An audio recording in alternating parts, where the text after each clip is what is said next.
getting two. Okay, it's focus injury.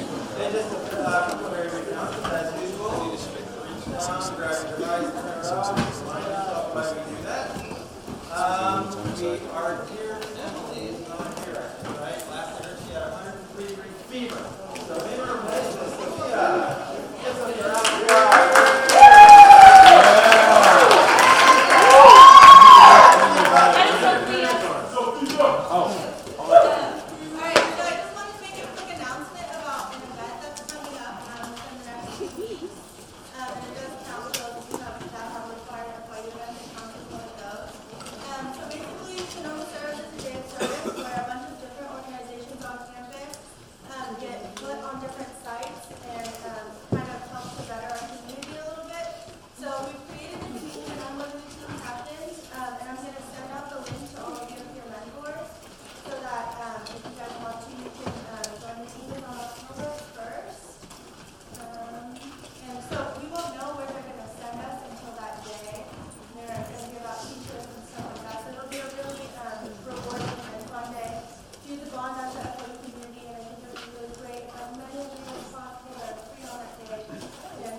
in years. So I really hope a lot of you come out for it. One other announcement, we will have a roundtable today. Dr. Mccuan's schedule is such that you may or may not be able to be with us. We are still going to do it. I think that you all have probably lots of feelings, lots of things to say about the election, lots of curiosity about this upcoming election. That is the topic of today, as you can see, the mother of all elections. I think it's the mother of a lot of future elections.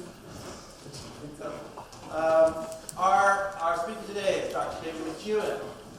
He just told me that he is dividing his time right now between being a media consultant and crushing grapes. So he can tell you about both of those things maybe. But he is one of the most public voices that you will find at Sonoma State University. I last heard him speak, literally, on NPR radio from the Democratic National Convention, corresponding with the anchors there.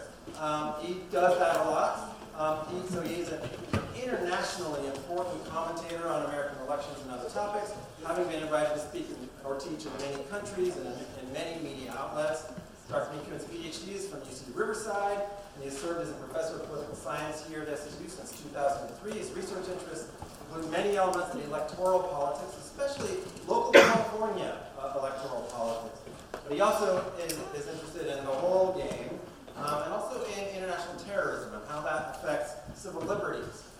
There's so much more I can say about Dr. Mccuan that in the interest of hearing him speak, let's give him a huge welcome.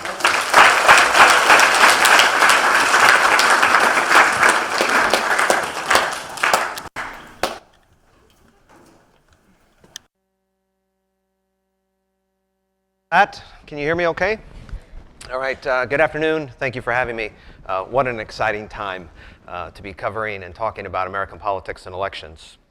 As Scott mentioned, I'm a political scientist. I really study two areas, elections and political violence. You might think they're the same thing, this particular election. But nonetheless, those are the areas that I study. I do elections and electoral behavior in on years, during election years, and then political violence in off years. I'm also a data-driven quantitative social scientist, so I use a lot of data. I'll talk about that lightly today, but I forecast a lot of elections. So some of you may have heard of the name of Nate Silver. I have the pleasure of beating him twice in fantasy football. Of course, he's beaten me 6 times, so I can't claim too large a fame in terms of that, but I do similar things to what Nate does. So what I want to walk you through are some of the major points of this particular election. There are 5 key points. I'll put those up very early in the race. In terms of how they're affecting what is going on. Fundamentally on the ground today, Hillary Clinton has the right voters emerging, moving forward to win the presidency. But there is serious headwinds against her. Not just because of her health, not just because of the lack of transparency, not just because of beating on the Clintons for the last 20 or 30 years. There is a fundamental rule in American politics where it's very difficult for the same political party in the modern era to win the presidency 3 times in a row. It's very difficult to do. And as a result, what we're going to pay very close attention to, what quantitative social scientists pay attention to, is something that we think matters more than anything. The pocketbook, that is the economy, and presidential approval. These two variables, the state of the economy and presidential approval, help determine who wins the presidency. Notice that there's nothing in there about Donald Trump or Hillary Clinton. It's almost like the campaigns don't matter. And this is a real problem for us as a profession. We think that campaigns are kind of a sideshow, that there are fundamentals that go on, and the only time that campaigns matter is when the race converges to the middle and gets very close. Guess what's happening right now?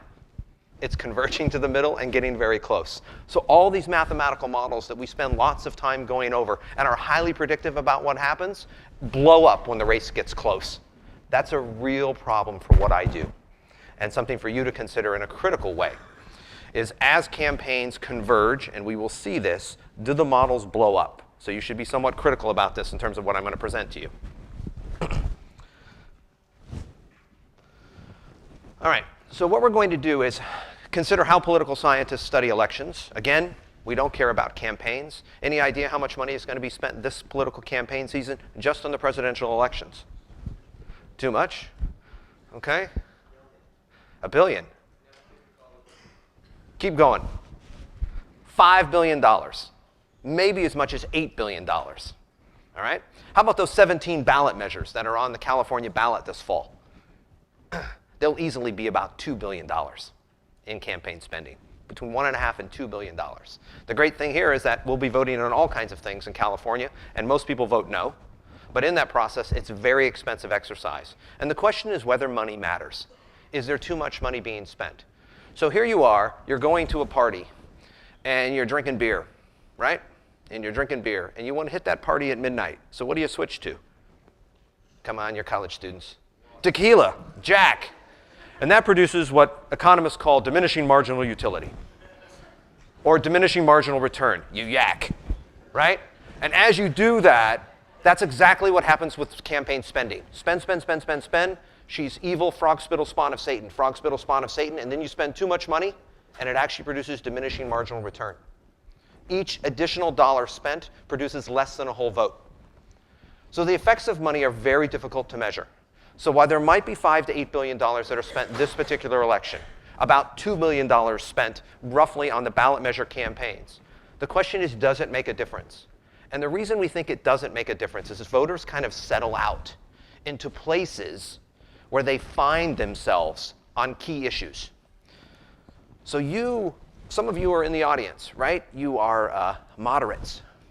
You're fiscally responsible and socially liberal. You're level-headed.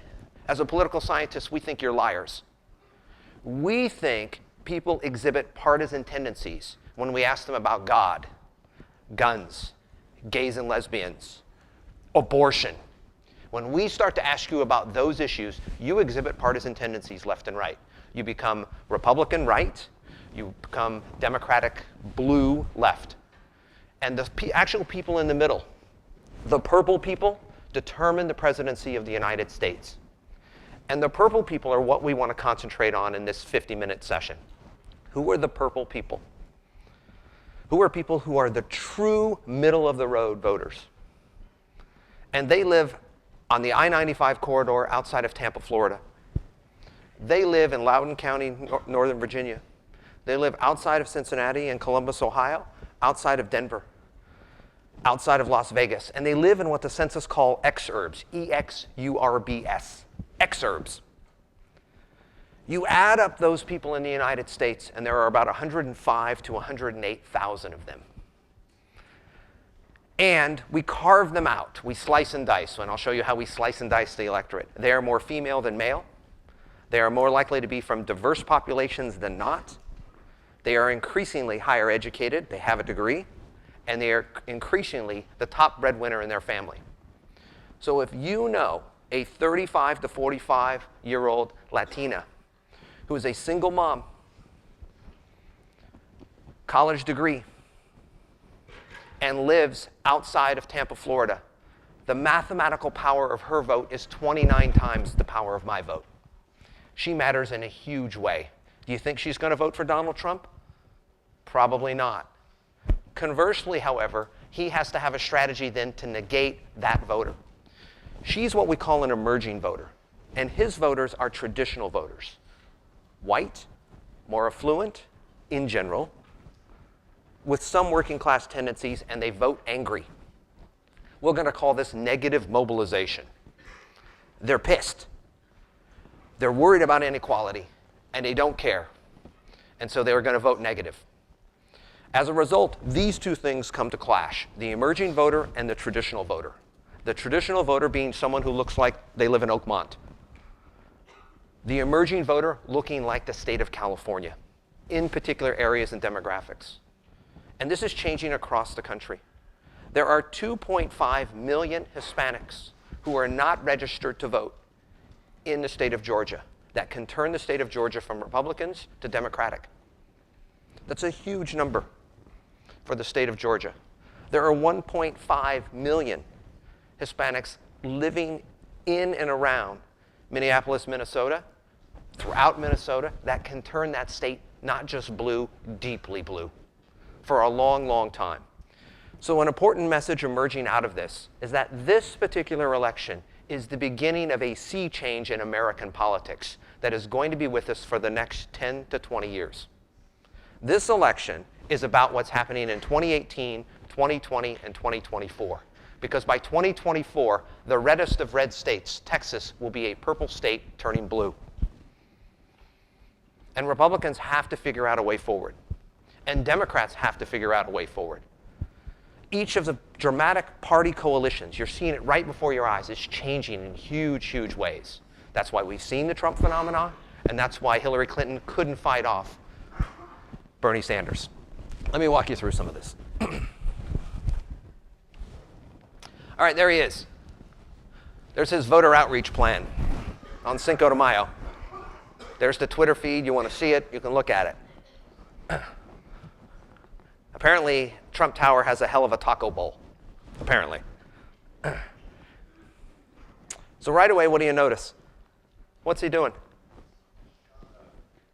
He's thumbs up, yeah. He's a junk food junkie. I mean, he loves junk food. That's most of his diet, just so you know. Soda pop and junk food, all right? What else? Yeah, absolutely. He's got the American flag there. And this is his voter outreach effort for targeting Hispanics. Any problem? Please. He's not with any Hispanics, right? What else? It's a fake meal. That's exactly right. It's an Americanized meal. It's not a Mexican meal at all. All right? So, has this paid off? This was just released about 11 o'clock today. Battleground state of Ohio. He's in the lead.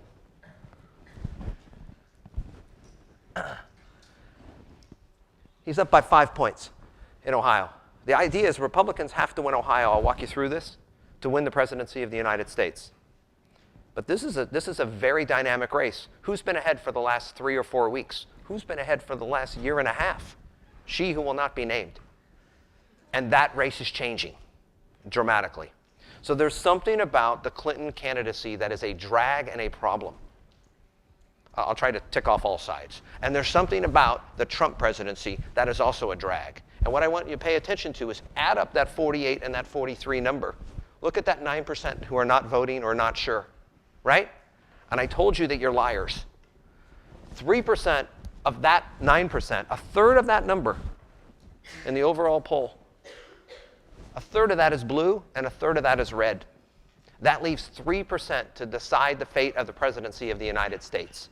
So if you think your vote doesn't matter, you're wrong. I can mathematically demonstrate it to you. You just have to move to one of those key places.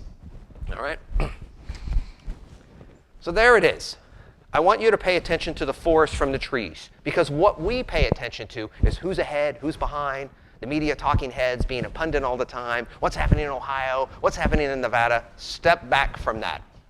There's not enough humor in politics to begin with, but step back and pay attention to broader trends that are going on and the broader components of an election itself. So we want to pay attention to 5 key points. And let me demonstrate those or show those to you. We want to pay attention to the calendar and what's happening. It's 55 days from today. That's 1,320 hours. Yes, I count it. I have to. It's an election about polarization and negative mobilization for basically 46% of the country. 90% of the country knows what it is or who they want to vote for. We have a lot of information about Hillary Clinton's health recently. We have a lot of information about what happens to Donald Trump and his personal life. But there are also some dramatic differences here as well. We did a study a few years ago where we looked at how female candidates were portrayed in the media.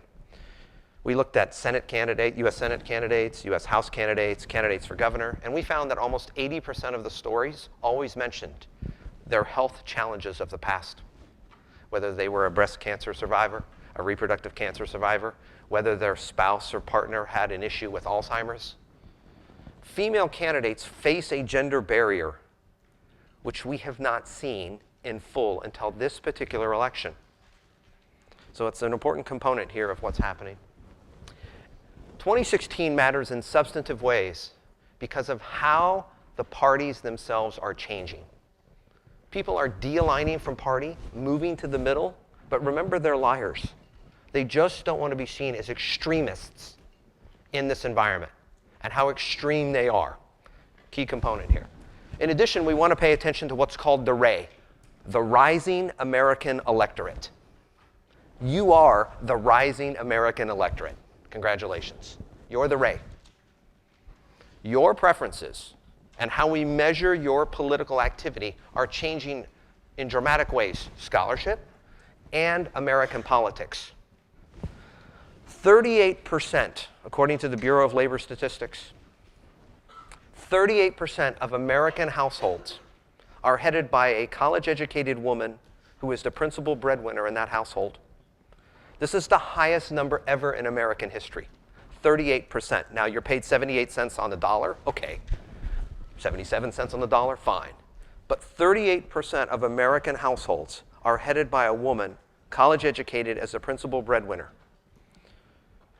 That is fundamentally changing the values of American politics and leads someone like the Republican candidate, Donald Trump, to talk about childcare.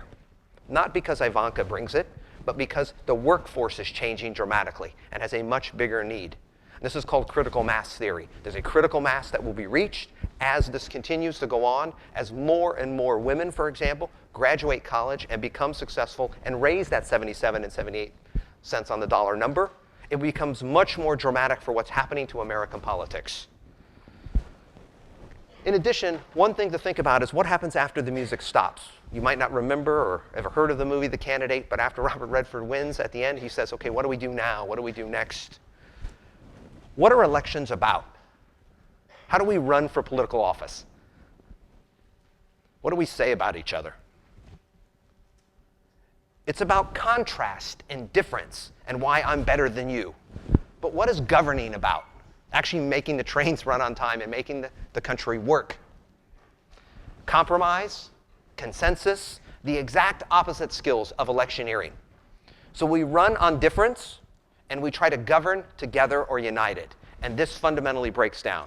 So the skill sets that are rewarded, the consequences of the election, is that the 45th POTUS, the 45th President of the United States, has a real problem in terms of governing and how they move forward. Dramatic consequences as a result.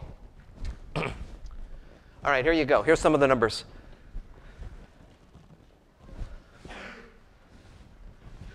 Right? 128 days until we inaugurate the next president. Only 1,320 hours. We're losing time by sitting here.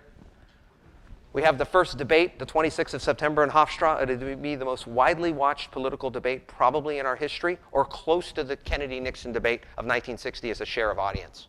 It's going to be that dramatic for what happens on the 26th of September. And when she takes a sip of water or she has a cough, it'll be a tweet because of the health thing that just happened.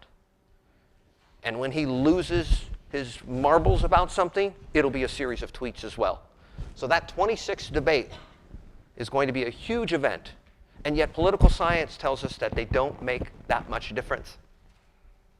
that debates don't matter, that campaigns don't matter, right? You following me? We're getting some things really wrong. Because if you work in politics, you know that debates matter and you know that campaigns matter. But scholars think they don't, or that they matter very little until the end when they're very close. Vice presidential debate and then the subsequent 2 presidential debates. This is a poll that comes out on Sunday, this past Sunday, among likely voters. And this is where you can be critical consumers. We are not interested in registered voter polls for your own consumption. This is a likely voter poll. Registered voter polls are crap at this point. They're not helpful. Likely voter polls give us an idea of people who have voted in the past and are likely to vote this time. Registered voters are just those that have gone to the trouble of registering and may or may not show up. So the RV versus LV, the registered voter versus likely voter component, is a huge distinction that we need to hold on to.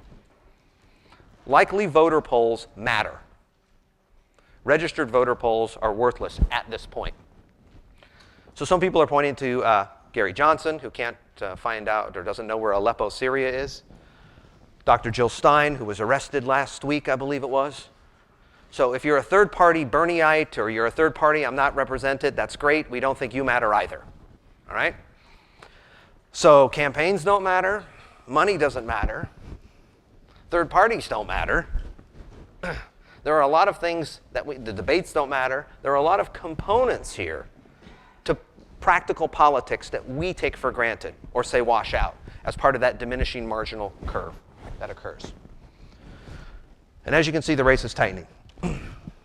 Here's where it was 2 months ago.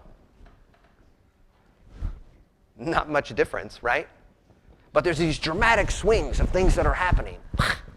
Ignore that. That horse race stuff is what we do, but it really clutters the mind of what's happening because voters have so much information about the presidential candidates themselves.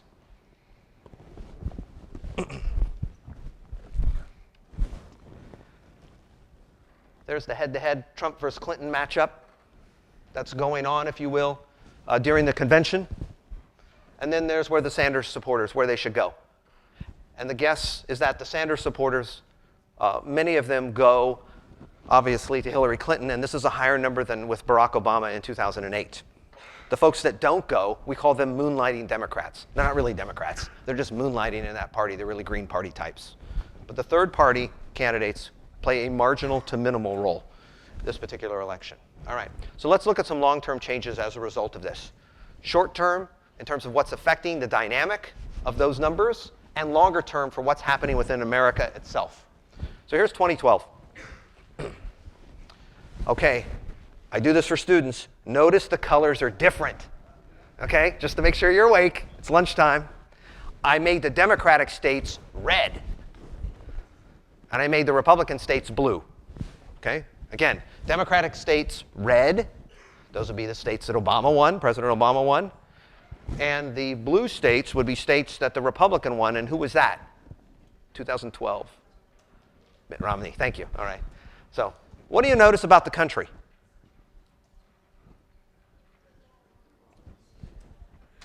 I'm sorry? There are a lot more Republican states than Democratic states, right? But no one lives in those states.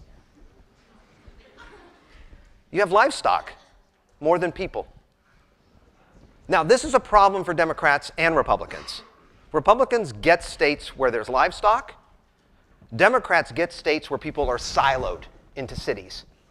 So Democrats have a concentrated, dense vote, if you will, whereas Republicans have a vast but not deep vote in many of these states. And that difference is consequential, especially as we get to those exurbs, especially as we get to those emerging suburban areas where voters are cross-pressured.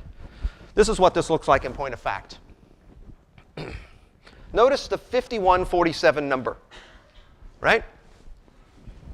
But look at the electoral vote total. The only thing that matters is getting to 270 electoral votes. That's the only thing that matters. And as you can see, President Obama got 332 of those electoral votes, well above the 270 that he needed. And the only person who seemed to be surprised about this on election night was Karl Rove on Fox, if you remember. Because there's a horrible four-letter word. It's called data. All right? Now, look at this particular election. This particular election, 30% of the general election electorate will be minority voters. That's 40 million people. 40 million people. What those 40 million people do, or how they're sliced and diced across the electorate, will be dramatic if they show up to vote. If they show up to vote. How many young Hispanics are turning the age of 18 every month in the United States between now and 2024? Every month eligible to vote in the United States between 2016 and 2024. Every month, over 50,000. And more female than male. If you think of that number, and you think about people going to college, getting a degree with that demographic, you're going to see dramatic changes in the United States. What religion are they? Overwhelmingly. Catholic. Overwhelmingly Catholic. Okay, let's stereotype some people. We're not supposed to do that, but we're going to do that. What do Catholics believe about abortion? Oh, it's bad. What do they believe about family values? They like them. What do they believe about small business? They're very supportive of small business. So they're supportive of small business. They don't like abortion. They go to church or have a church identity that's higher than the average American. And in general, they're much more which party? Republican. Why don't they go to the Republican Party? Because it's racist. Oh, okay, you don't like that? Okay, maybe they're not racist. They're just hostile to those issues because they want to build a wall. Okay. Or they want you to stay here, but your parents or your grandparents to be deported. Okay. So if Republicans can get over the issue of immigration, guess what they can do? They can win.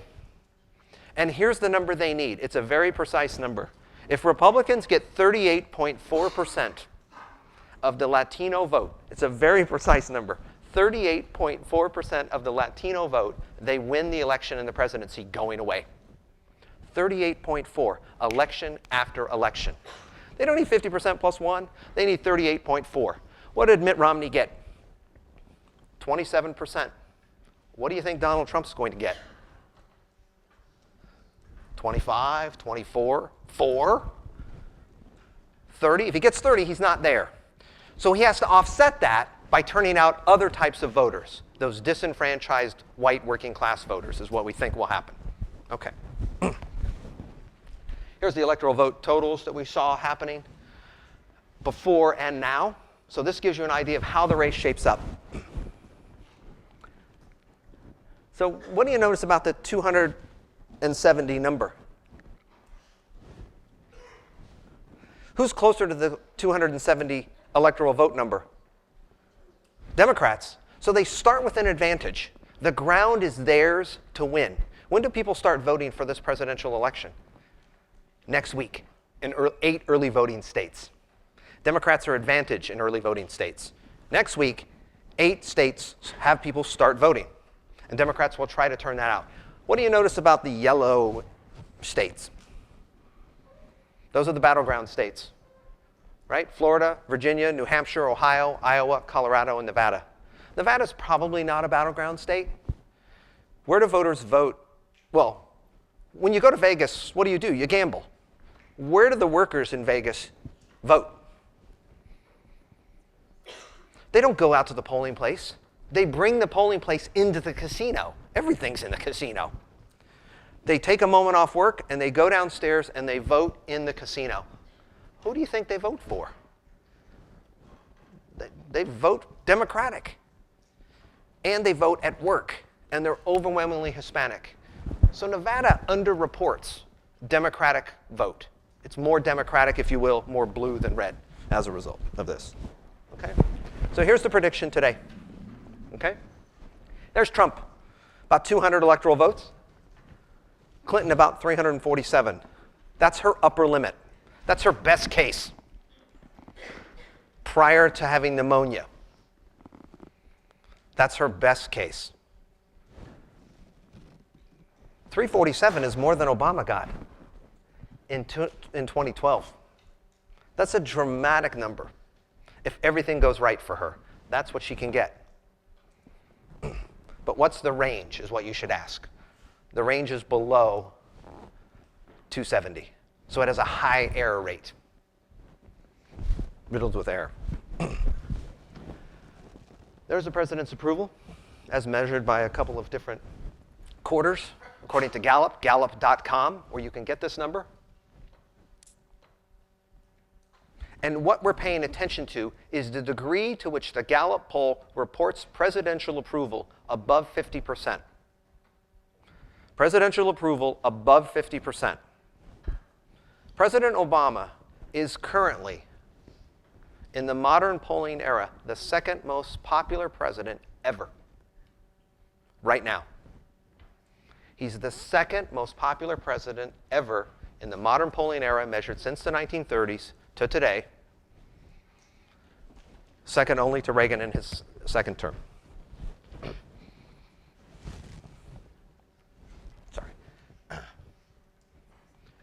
Here's a poll that came out over the weekend. Very suspicious poll. Because what does it show President Obama's approval at? 58%? 6 out of 10 Americans? 6 out of 10 Americans approve of this president? Very interesting number. But when you ask them, do they think the country's headed in the right and wrong direction? Only 42% of Americans think, if you add up all the different categories, that we are headed in some direction that's positive. So there's a bit of fallout here. This is an outlier poll that we saw over the weekend. This is just to give you an idea of what the ratings look like over time for the president's approval. And Clinton versus Trump, give you some idea of what you can grab from Real Clear Politics. And what we are interested in is that 46-41, take out the third parties, and what do we have left in terms of difference? And usually we're around 8 to 10%, around 9% of the electorate that is undecided. It's very early to have that number, very early, which means we know a lot about the candidates, and voters have preconceived notions about their liabilities and their attributes. This is what the trend line looks like over time. And as you can see, Dr. Stein and Gary Johnson are just barely alive. Okay? Third parties don't matter, or matter very little. So I'm going to take this graphic and explain to you just exactly how negative and polarizing they are. Hillary Clinton is the most disliked major party candidate ever to run for president of the United States, except for Donald Trump. These are the two most disliked candidates to ever run for president. I mean, they give Nixon a run for the money, all right? And we know he's the devil, right? This is how it looks. If you prefer to look at it this way, half full, half empty, it's up to you. It's all negative. This is called negative mobilization, or what I call junk food politics. You eat it, you consume it, and how do you feel afterwards? You vote according to it, and then the day after, you're like, what the hell did we do? Because you actually have to run the country. And this negative mobilization is hugely important. Trump's negative mobilization number has stayed near the bottom because it's just at the bottom. But guess who's rapidly running to him? She is. And the health episode recently of the last week or so has illustrated that too. In fact, she's been trending down for a long time. Since July. Gets a little bit of a bump and then comes down, according to Gallup. Can Trump win? Yeah, absolutely he can win. There are at least 12 ways, 12 pathways that he has to winning. And most of them involve a handful of those battleground states. So we're going to pay close attention to those battleground states and what happens. Who do you expect to win? This is what's called divergence. People don't like her, and they don't like him. But what do they expect? Her to win. And this is where we think presidential popularity and the state of the economy can matter in dramatic ways because she gets a bump or a lift as a result of the president's popularity. But who is the most popular politician in the United States? She's not a politician. She's the First Lady of the United States. FLOTUS, the First Lady of the United States. Hillary Clinton can stay home and recover. She has Bill. Okay, that might be a liability. She has Chelsea. That's sometimes a liability. She has the President of the United States with above 50% approval rating, and she has the First Lady of the United States. Who does Donald Trump have? Newt Gingrich. No. His proxies are problematic. So what you should see over the next couple of weeks is the golden child, Ivanka Trump, appearing more and more as his proxy. That is exactly the plan, to roll her out more and more and more. The press likes her. Candidates love her. And she will roll out more and more to deal with this proxy kind of war that will be going on. All right. So here's what's happening with this coalition. Part of the reason, point number 3, that this election is so important is because dramatically what's happening with the parties.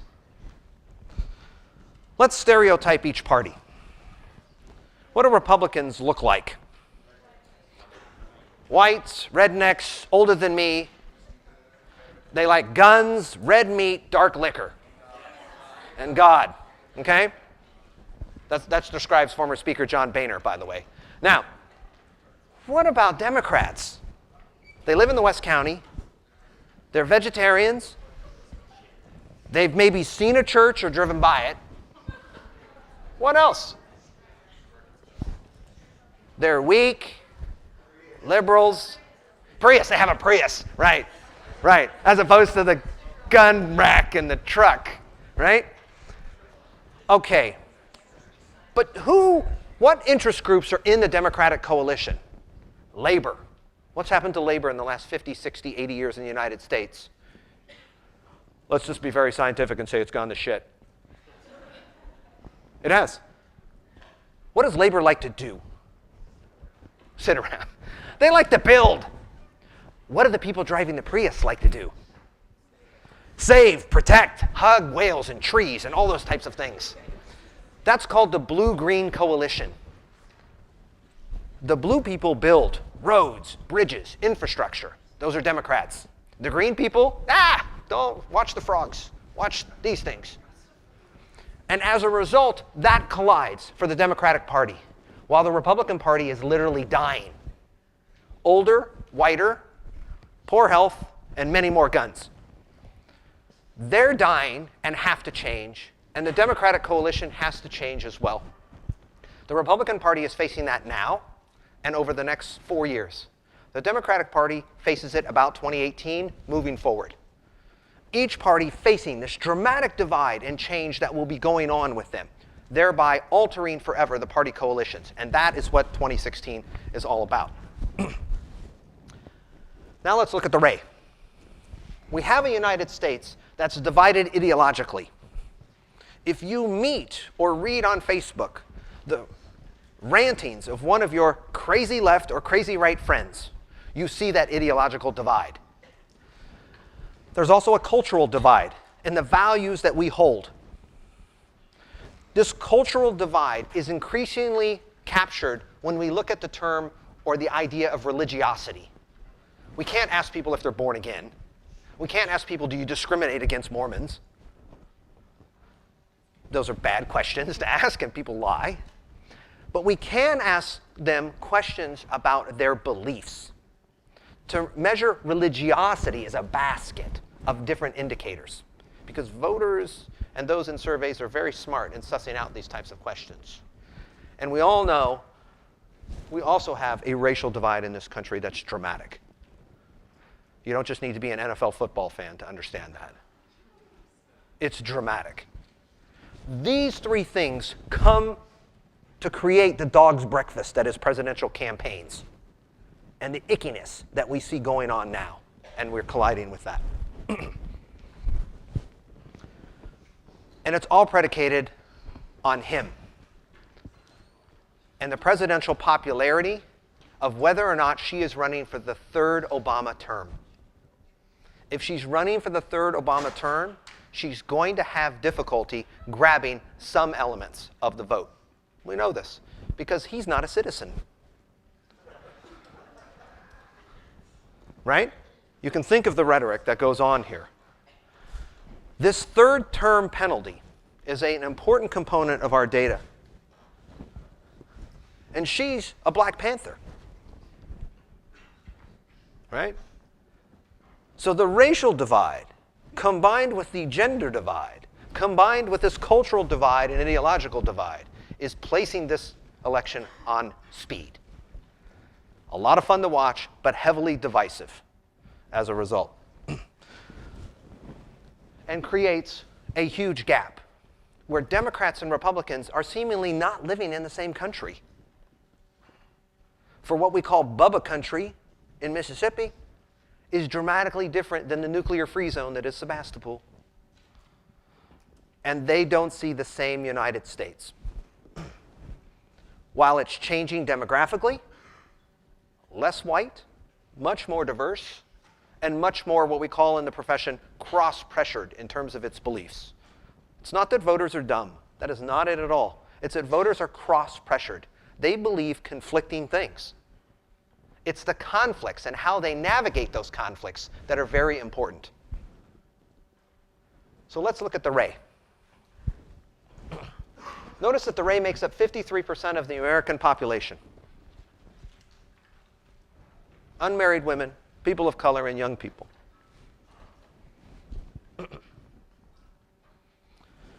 It's an important component of how we identify people in political life.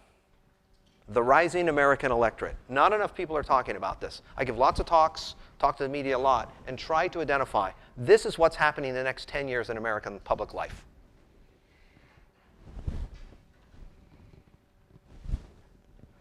This is another way of looking at it.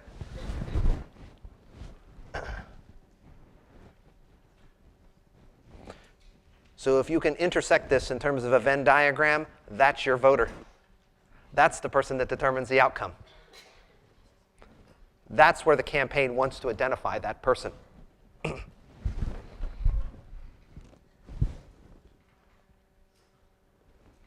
It's 80% of the population growth in the previous decade. Wow.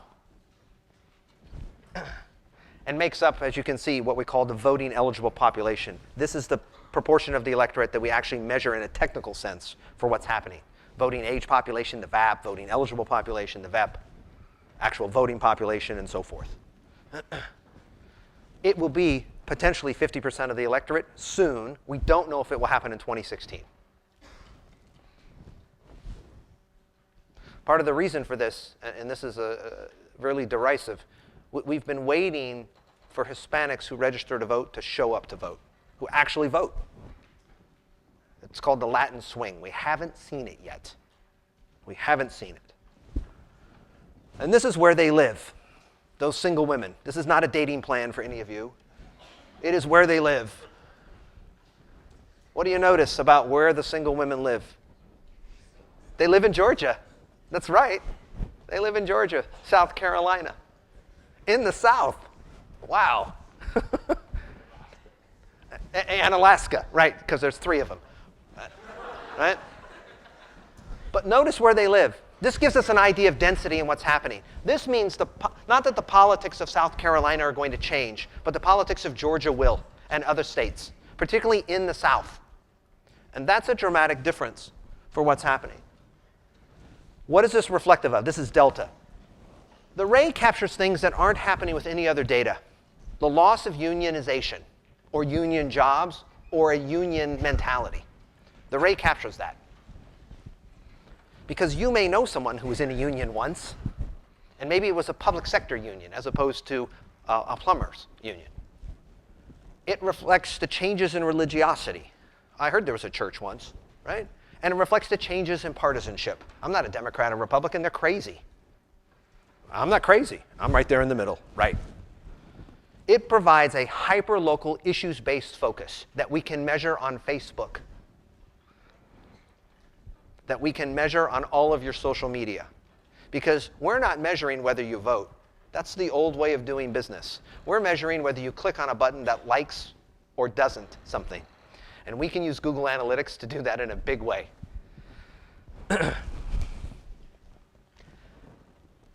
This is what the array looks like for a particular demographic. So think of those younger Hispanics who are Roman Catholic. And don't go to the Republican Party because it's racist. But they have identities that could go that way if the party lessened its stance or changed its stance on certain elements. Hillary Clinton decides to run for president, and she will support the executive order and renew legal work permits for undocumented immigrants who have US citizen children. How likely would you be to vote for her? Look at that number, 85%. Latino Decisions is a group of Latino and Latina political scientists who do this on the side. They do some great data analysis of how the population is changing and what's happening. Look at those numbers. So if you wanted to cut into her support, what would you do? Get off the wall, go to Mexico, and talk about creating legal amnesty or some type of program. And by doing that, you can grab some elements of this vote. That's exactly how Donald Trump can claw back a little bit. So what's it look like in practice? Here's your political activity. Signed an online petition, liked the political issue on Facebook. You don't have any money, so you can't really donate any money unless you donated $27 to Bernie Sanders, right? You heard that number all the time. Used Facebook to advocate for a political position. So the way we're measuring political activity is changing as well. And this is exactly what we do. This is the research I work with on some students. Age and gender. We look at Facebook profiles of voters and potential voters on Facebook using Google Analytics. This is problematic because some people have androgynous sounding names. They're not clear. We're going to say Bubba's a dude and Jane is a woman, okay?